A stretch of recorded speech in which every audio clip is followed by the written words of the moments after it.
Salaamullaahi calaykum waraxmatullaahi tacaalaa wabarakaatu. Kusoo dhawaada channelkeena waa walaashin Anisa Style mar kale iyo video kale oo qurux badan iyo ramadaankii aan weli ku dhex jirno afurkii.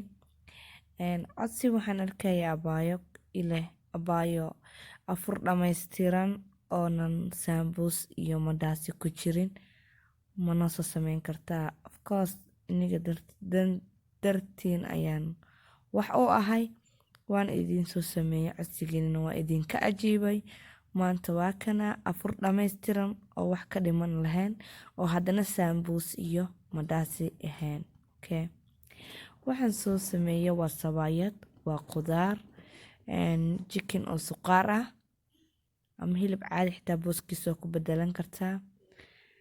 asagii oo dhammaystiran iyo sidaan u sameeyna aan isla socono. waxaan idin leeyahay Ramadaan mubaarak.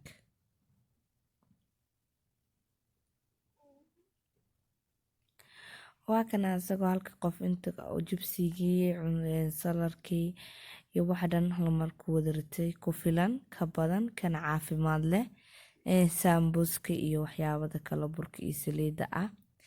Okay, maadaama ay sabaayada naftarkeeda saliid tahay laakiin it's not too much. Marka suqaarkana waad aragtaan. Okay, fruitkii kama maqno meesha, cabitaanki sidoo kale. sida u sameeyo waxaan dhammaan please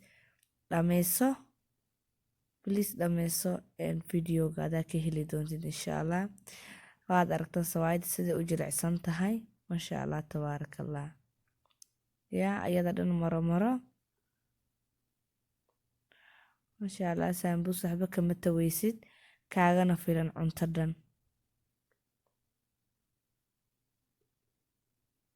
Okay, waxay dhahayn Soomaali sadar muuqda hee su-aal ka dhan. sawaayada sida u jilicsan tahay ay guduudan tahay, malaha waxaan u maleeyaa nina kama indhalaa. waad aragtaan. marka si fudud ayaan u sameyn doonaa. waxa dhan waqti 30 minutes ka yar ayaan jikada ooga soo bixi doonaa. miiskii oo qurux badan, cunto laga dhargana ay saaran tahay, anna aanan ku daalin insha Allah. wax walbood iga socodsiina sidan oo kale ayaan uga soo jawaabi doonaa. sidan oo kale ayaan uga soo jawaabi doonaa codsigiina.